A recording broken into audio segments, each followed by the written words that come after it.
1 Samuel capítulo 9, do 3 ao 5. Quem achou diz amém. Amém. Glória a Deus. Fica aí. Diz assim a palavra do Senhor. E aconteceu que as jumentas de Quis, pai de Saul, extraviaram-se. E ele disse a Saul: chame um dos servos e vai procurar as jumentas. Diga para alguém que está do seu lado: vá procurar a jumenta. Eles atravessaram os montes de Efraim e a região de Salissa, mas não as encontraram. Prosseguindo, entraram no distrito de Saalim, mas as jumentas não estavam lá. Então, atravessaram o território de Benjamim e mesmo assim não as encontrou. Chegando ao distrito de Zuf, disse Saul ao seu servo: vamos voltar, ou meu pai deixará de pensar nas jumentas para começar a preocupar-se conosco. Pai, essa é a tua palavra, que haja vida, que haja verdade, que haja revelação, que haja graça. No compartilhamento nós oramos em nome de Jesus. Amém e amém. Glória a Deus. Gente, eu queria compartilhar com vocês exatamente sobre esse tema que a gente acabou de repetir: caçando jumentas e achando chamado. É muito interessante porque a maioria de nós acaba não sabendo dessa história de Saul, né? Como é que Saul descobriu o chamado dele para ser rei de Israel? E o chamado de Saul foi quando ele obedeceu o direcionamento do pai e ele decidiu caçar jumentas. E é sobre isso que eu queria conversar com você. Só que antes, eu pedi para o meu amigo Lucas. Tá tudo certo, Luquinhas? Tranquilo? Eu coloquei uma surpresa atrás de 3 cadeiras. Nós colocamos uma surpresa atrás de 3 cadeiras. Deixa eu ver se você foi sorteado aí. Dá uma pesquisada aí. Achou aí? O que está escrito aí? Tem um desenho aí? Cadê? Mostra para nós aí.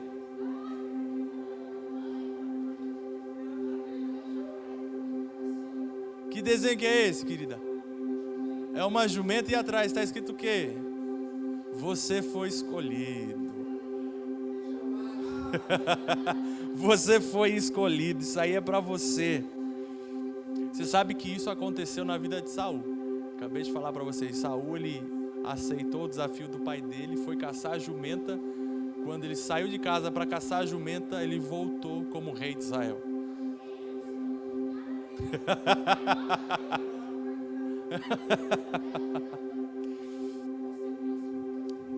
Você sabe que se tem algo que cada um de nós tem em comum, é que a gente nasce e a gente vai desenvolvendo a vida com um desejo muito grande dentro de nós, que é: qual que é o meu chamado?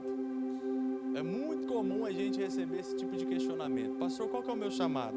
Como que eu sei o meu chamado? Qual área da minha atuação? Como que eu desenvolvo? Como é que eu descubro o chamado de Deus? Pastor, eu vejo tanta gente se desenvolvendo, eu vejo tanta gente realizando as coisas. Eu falo assim: Deus, eu acho que eu estou perdido, eu acho que eu não sei qual que é o meu chamado. Então a gente cresce e vai se desenvolvendo e desenvolvendo a nossa vida cristã com essa questão dentro do nosso coração: qual que é o propósito da minha vida? Qual que é a minha vocação? Qual que é o meu chamado? Você sabe que é fundamental e é essencial nós encontrarmos o chamado de Deus. Porque quando você encontra o chamado que Deus tem para você, você encontra o senso de propósito, você encontra motivo para acordar, você encontra um motivo para viver, você encontra um rumo pelo qual você está vivendo aqui nessa terra. E eu acredito muito, gente, acredito muito que Deus separou essa noite para fazer isso com a gente. Eu acredito muito que essa noite vai ser um divisor de águas. Eu acredito muito que essa noite Deus vai descortinar destinos, Deus vai liberar chamados, Deus vai reforçar propósitos na nossa vida e principalmente nessa juventude que está aqui no nosso meio para comer paçoca. Você acostuma com ele, pode ficar em paz. Então veja, hoje é uma noite de convocação. Diga assim comigo: hoje é uma noite de convocação. Diga assim: Deus está me chamando para viver o chamado que Ele tem para mim. E eu digo sim. Agora em outra língua, em inglês, que é o meu forte, diga assim: I say yes. Agora o nosso forte, Tabata, que é o espanhol, yo hablo sí. Tô certo? Tô errado. Errado. Eu digo sí. Depois a gente corta essa parte. Eu digo sí. Italiana. Pizza. Miocho. Aleluia. Tagliarini. Você sabe que existe muita mística em relação ao chamado, quando a gente fala desse assunto. E eu estava estudando essa semana e hoje escrevendo para compartilhar com vocês, e olhando principalmente esses dois personagens que nós vamos meio que trabalhar, que é Samuel e Saul, a gente consegue encontrar que o chamado de Deus na nossa vida, ele tem como objetivo resolver um problema que está acontecendo ou um problema que irá acontecer. Então veja, o chamado de Deus na sua vida, ele tem como um dos alvos resolver um problema que está acontecendo na sua geração ou um problema que irá acontecer futuramente. Como assim? Quando Deus chama Samuel, quando Deus faz com que Samuel venha a nascer, Deus chama Samuel visando um problema que estava por vir, ou seja, Samuel foi chamado por Deus como sacerdote para ouvir a voz de Deus e direcionar a nação de Israel, porque naquele tempo existia um sacerdote, só que aquele sacerdote não estava direcionando a nação de Israel de acordo com a vontade de Deus. Então Deus, vendo esse problema, fez com que Samuel nascesse para resolver esse problema.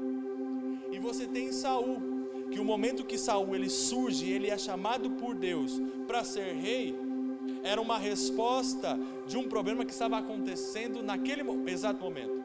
O povo tinha acabado de pedir para Deus um rei.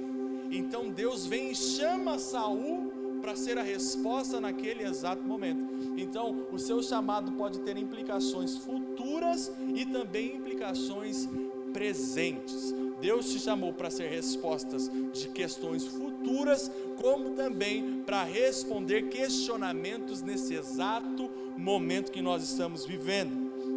Amém? Olha que interessante. Então, só para isso a gente pode chegar a uma conclusão, que eu e você, nós carregamos a solução de problemas de um povo. Olha que poderoso. Você é resposta para uma geração. Você é resposta para um futuro. Às vezes você olha para... Quantos anos você tem, filha? 11 anos. Às vezes você fala assim, não, você não dá nada, né, para uma criança de 11 anos. Mas ela é a resposta para uma geração que sabe. Isso é muito poderoso. Por isso que nós desenvolvemos o nosso investimento nos adolescentes também, como no Kids. Olha que uma curiosidade, eu estava conversando com a Bianca hoje sobre isso. Alguém arruma água para mim, por favor, porque olha, tá difícil aqui. Sabe, você lembra de João Batista? João Batista, ele foi alguém contemporâneo de Jesus, mas o chamado de João Batista, ele se manifestou antes de Jesus. Mas o chamado de João Batista, né, um dos chamados dele era preparar o caminho do Senhor. Ou seja, o chamado de João Batista era falar para a galera, tá vindo um após mim que é maior do que eu, tá vindo Jesus. Então João Batista pregava acerca de Jesus. Agora, se você parar para pensar, se João Batista demorasse para responder o chamado de Deus na vida dele, provavelmente ele atrasaria, obrigado Du, provavelmente ele atrasaria a manifestação de Jesus na geração dele. Como assim, pastor? Se você demora para manifestar o seu chamado, para desenvolver o seu chamado, provavelmente você pode estar atrasando a manifestação de Jesus em outras vidas. É bem provável que quanto mais você demora para desenvolver e manifestar o chamado de Deus para a sua vida, para você entender que Deus te chamou, você retarda a manifestação de Jesus, você retarda que outras pessoas conheçam a Jesus. Só que isso não vai acontecer com você, porque Deus marcou essa noite e trouxe você aqui para abrir os seus olhos e te despertar para esse tempo. Diga assim comigo: Deus está me chamando, mas fala como alguém que está sendo convocado por Deus, tá bom? Fala assim: Deus está me chamando para viver o chamado que Ele tem para mim. Agora em inglês: I say yes. Yeah. Aleluia. Aleluia. Glória a Deus. Eu não vou arriscar no espanhol que vai passar feio, né? Aleluia. Eu digo sim. Vou fazer uma camisa assim. Eu digo sim. Agora, na dinâmica divina, na dinâmica do céu, Deus utiliza meios para despertar chamados na sua vida. Por exemplo, um culto como esse é um meio que Deus utiliza para despertar e abrir os seus olhos para o chamado que Ele tem. Deus utiliza formas e formas para acordar você, para despertar você. Ele usa meios e pessoas inimagináveis para que você acorde para o chamado dEle. No caso desse personagem que a gente está compartilhando aqui, no caso de Saul, Deus fez com que jumentas sumissem. E no meio do sumiço das jumentas, Saul encontrou o chamado de Deus. E desde o momento que eu parei para refletir sobre esse texto, sobre o chamado de Saul, Deus ministrou no meu coração 3 lições que eu quero compartilhar com vocês rapidamente, para a gente encerrar a nossa programação de culto e depois a gente dançar um bailão aqui, um forró santo. 3 lições. A primeira lição que eu aprendi no chamado de Saul é o seguinte: o chamado de Deus pode surgir diante de uma perda. O chamado de Deus na sua vida e na minha vida pode aparecer diante de uma perda. Perdas são algo inevitável na nossa vida. A gente está meio que acostumado, a gente já nasce aprendendo que a gente vai perder alguma coisa. E o interessante é que algumas perdas elas podem ser prevenidas e outras perdas a gente não consegue muito menos controlar. Por exemplo, você pode perder o seu celular, isso pode ser prevenido. Você pode perder dinheiro. Quem já perdeu dinheiro aqui? Parece que você tomou uma facada, né? Oh Deus, não gosto nem de lembrar dessas coisas. Você pode perder o horário, coisa que não acontece com você. Perder o horário para ir trabalhar, para ir para a escola, enfim. Ou você fazia igual eu. Hoje eu não faço isso, graças a Deus. Fingia que estava dormindo para falar: nossa, eu perdi o horário. Essas coisas podem ser evitadas, mas existem outras coisas no outro extremo que fogem do seu controle, como por exemplo, você perder o amor próprio, a autoestima, a alegria, você perder alguém querido que acabou falecendo, você perder a sua família, você ver sua casa destruída. São coisas que às vezes fogem do nosso controle e a gente fica literalmente, não foi o meu não, né? E a gente às vezes fica sem rumo, fica sem chão, fica sem norte. Só que o que eu tenho aprendido é que diante dessas perdas, nós é que decidimos se nós vamos sair no prejuízo ou no lucro diante dessa situação. Diante de uma perda, você escolhe se você vai sair no lucro ou se você vai sair com o prejuízo. Tem uma música do Rodolfo Abrantes que eu gosto muito, que ela diz assim: que das minhas feridas saia poder para curar. Deus pode utilizar suas perdas, Deus pode utilizar os momentos tristes da sua vida, Deus pode usar as desilusões amorosas que podem acontecer futuramente e vai demorar para acontecer em nome de Jesus na sua vida. Deus pode utilizar esses meios para abençoar e trabalhar dentro de você. Deus é capaz de transformar o choro em alegria. Deus é capaz de transformar a tempestade e fazer com que nasça o sol e apareça um arco-íris. Romanos capítulo 8, versículo 28 diz o quê? Todas as coisas cooperam para o bem daqueles que amam a Deus. Se você entende que o amor do Senhor está dentro de você, tudo na sua vida que acontece com você, você vai saber, vai cooperar para o meu bem. Deus vai fazer com que essa situação, Deus vai fazer com que essa circunstância coopere para o meu bem, porque não existe um buraco mais profundo que o Senhor, que o amor dEle, que a graça dEle não possa nos alcançar. O amor dEle é mais alto do que os céus. Como diz uma canção que eu aprendi quando era criança: grande, tão grande, alto, tão alto, fundo, profundo, é maior que o mundo. É o amor do nosso Deus. A família de Saul tinha perdido as jumentas, tinha perdido o meio de carregar os materiais para o seu próprio sustento. O jumento era aquele animal que auxiliava no trabalho de carga. Eles perderam as jumentas, só que no final das contas eles ganharam um rei. Esse é o poder do nosso Deus.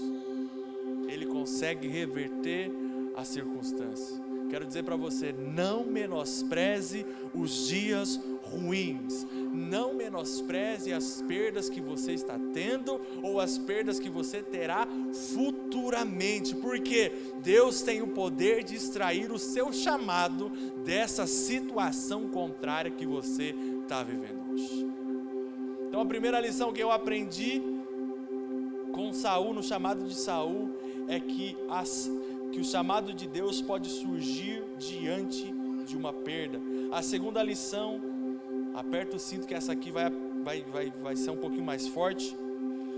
A segunda lição que eu aprendi com Saul, com o chamado de Saul, é que o chamado de Deus pode surgir com uma simples obediência. Gente, Saul veio, se você ler o texto, Saul veio de uma família rica, uma família que tem dinheiro. Saul veio de uma família que tinha empregados à sua disposição. Alguém poderia ir no seu lugar para buscar aquelas jumentas. Ele poderia falar assim: não, eu não vou, vai você, eu vou arrumar alguém para ir no meu lugar, pai. Ele poderia fazer isso, só que o pai dele pediu, então Saul obedeceu. Se Saul não tivesse obedecido, se Saul não tivesse colocado à disposição para servir o seu pai, ele não iria encontrar o chamado de Deus. Porque o chamado de Deus acontece quando a gente decide obedecer. Às vezes você pode pensar assim: nossa, esse assunto é tão desnecessário para mim. Esse assunto é tão simples, pastor, em relação à obediência. Mas você sabe que ninguém tropeça em montanha, todo mundo tropeça nas pequenas pedras. Se você não conseguir ser fiel nas obediências simples, você não vai ser colocado nas questões de grande valor do Senhor. Se você não for fiel no básico, como é que nós queremos alcançar lugares altos? Porque no fim das contas, quando a gente fala de chamado, todo mundo vai querer viver o quê? O extraordinário do chamado. Todo mundo vai querer viver aquelas coisas glamurosas que o chamado de Deus... Não está conseguindo ouvir eu? É que está sem caixa aqui. Todo mundo quer viver o chamado extraordinário de Deus. Mas eu quero dizer, até mesmo para você entrar no extraordinário, você tem que aprender a valorizar o ordinário. O extraordinário é a somatória dos ordinários de Deus, das coisas simples da vida. Porque para Saul buscar jumentas, poderia ser um serviço impróprio. Ele poderia transferir, ele poderia achar desnecessário, e ele poderia falar para outras pessoas fazerem o que ele estava fazendo. E muitas vezes, eu e você, a gente transfere responsabilidade e tarefa, pensando que essas tarefas e essas responsabilidades são simples demais para serem resolvidas. Eu listei algumas tarefas, os pais que estão aqui podem me ajudar também, que às vezes a gente deixa para depois. As tarefas transferíveis. Uma tarefa transferível, arrumar a cama. Uma tarefa transferida, lavar a louça. Não vou lavar a louça hoje não. A mãe está gritando, esgoelando. Lava a louça. Está desde segunda-feira, quinta-feira, lava a louça. A louça está parecendo a montanha do Monte Moriá lá, grande pra caramba. A mãe já pediu 1, 2 vezes. Dá satisfação. Para onde você vai? Com quem você vai? Até que horas você vai? Às vezes a gente deixa essas questões tão simples de obediência, como ler a Bíblia, orar, jejuar, andar em santidade, guardar o coração. São as coisas tão simples que fazem com que a nossa vida com Deus se desenvolva, ou até mesmo a questão de mentalidade. Tem uma moda recente agora, né, que voltou à tona, dos jovens e adolescentes, é chamar todo mundo de cringe. É assim que chama? Cadê o Vinícius? É assim? Cringe, como é? Cringe. Todo mundo é cringe e não sabe de nada, é antiquado, ultrapassado. Todo mundo é cringe e não sabe de nada. Ou aquele pensamento, a vida é minha, eu faço o que eu quiser, tem 15 anos.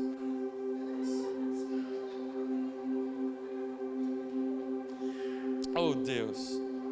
Entre outros poréns. Deixa eu dizer uma coisa para você, cara. Se tem uma coisa que eu aprendi com Deus é o seguinte: Deus não vai usar a gente desobediente. Não adianta. Deus não usa pessoas desobedientes. O fato não é simplesmente a desobediência a Deus, mas as figuras de autoridade que Deus colocou na nossa vida. Pai, professor, policial e as demais outras autoridades impostas na nossa vida. Porque se você não consegue obedecer às direções de alguém que você vê, como é que você quer obedecer o chamado de um Deus que você não vê? Você não consegue obedecer a sua mãe ou ao seu pai que você está enxergando? Como é que você quer viver o chamado de Deus que você não consegue enxergar? E o interessante, se você ler a história de Saul, após um período, o próprio Saul, ele é repreendido por Deus e ele perde a sua posição de rei, simplesmente porque ele desobedeceu a Deus. E aí entra aquele famoso versículo, quando Deus olha para Saul e fala o seguinte: é melhor você obedecer do que você sacrificar. Se você quer encontrar de fato o chamado de Deus, se você quer desenvolver o chamado de Deus na sua vida, você precisa decidir hoje no seu coração em ser uma pessoa obediente, em viver uma vida de obediência. E a terceira lição para a gente fechar, que eu aprendi com o chamado de Saul, é que o chamado de Deus é totalmente como Deus me enxerga e não como eu me vejo. O chamado de Deus tem a ver como Deus me vê e não como eu me vejo. Como a gente já sabe, já falou aqui, Saul ele veio de uma família rica. Ele tinha condições financeiras para ter absolutamente o que ele quisesse. Porém, mesmo tendo essas riquezas e esse pano de fundo todo, a maneira como Saul se enxergava era diferente. Eu não vou ler o versículo aqui para a gente ganhar tempo, mas você pode ver lá no capítulo 9. As pessoas enxergavam Saul como alguém rico. A Bíblia diz que ele era qualificado como um jovem de boa aparência, tipo eu, assim, alto, bonito. Autoestima é tudo, em nome de Jesus. De boa aparência, sem igual entre os jovens. A Bíblia diz que o jovem mais alto batia no ombro dele. Ou seja, era alguém que ganhava destaque no meio do seu povo. Só que todo mundo enxergava Saul assim. E sabe como Saul se enxergava? O menor da casa de Israel, o mais insignificante do seu povo. A visão que Saul tinha dele era o seguinte: Deus pode usar todo mundo, só não pode me usar. Todo mundo aqui está qualificado para ser usado por Deus, menos eu. Todo mundo aqui tem o chamado de Deus, menos eu. Todo mundo aqui pode ser levantado como rei, menos eu. Porque a visão que Saul tinha acerca de si era totalmente oposta à visão que Deus tinha acerca dele. Deixa eu dizer para você, muitas vezes você paralisa, você não vive e você deixa de lado o propósito e o chamado de Deus para a sua vida, simplesmente porque a sua autoimagem, como você se enxerga, está totalmente desalinhada com a imagem que Deus tem a seu respeito. Totalmente contrária àquilo que Deus fala acerca de você. Saul, ele se enxergava como um insignificante, só que Deus o enxergava como rei de Israel. Às vezes você entrou aqui, você falando assim: nossa, eu sou o pior de todo mundo. Aqui, quando está falando de chamado, aqui no Famintos, Deus pode levantar todo mundo, menos eu. Deus pode usar o Silas, Deus pode usar o Dudu, Deus pode usar o Dias, Deus pode usar o Calixto, mas eu não dá. Pastor, não dá, porque olha para a minha história, olha para o meu passado. Não precisa nem olhar para o meu passado, olha para mim, olha para minhas qualificações, olha para o meu jeito de andar, olha para o meu jeito de falar, olha para o meu jeito de vestir, pastor, não sei combinar roupa. Olha para mim, você está igual o Silas, usando blusa e chapéu. Meu Deus. Você está usando o seu próprio óculos para você se enxergar. Eu quero te dar um conselho: tira o seu óculos, coloca o óculos de Deus, porque quando você se enxerga a maneira de Deus, você entende que não é pela sua capacidade que Deus te chamou, é por causa do seu coração. Deus vai fazer apesar de você, é nas suas fraquezas, na área que você encontra mais debilidade, na área que você encontra mais fragilidade. Pode ter certeza que é nessa área que Deus vai usar você para tocar e para curar muitas pessoas. Porque todas as pessoas que foram e que são usadas por Deus, eles passam por essa correção de visão. Deus primeiro precisa reajustar a forma como você e eu enxerga o chamado de Deus e a nossa vida, e só assim a gente pode ser útil na mão do Senhor. Sabe, deixa eu falar para você, antes da gente partir para o final. Deus não se importa com a realidade que cerca a sua vida.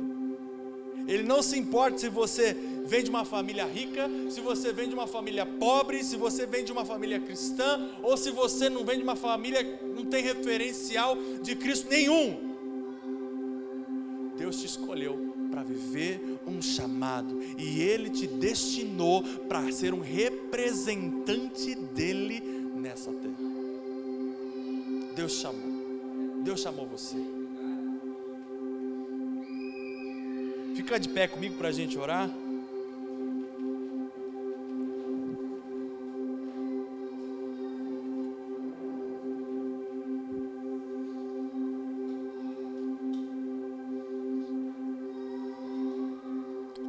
O fato é que o chamado de Saul nos ensina 3 coisas. Quando a gente sofre uma perda, a gente pode encontrar o chamado de Deus. Quando a gente vive uma vida de obediência, a gente encontra o chamado de Deus. E o chamado de Deus está totalmente ligado como Deus me enxerga e não como eu me vejo. Queria que você fechasse os seus olhos. Como eu disse no início da ministração,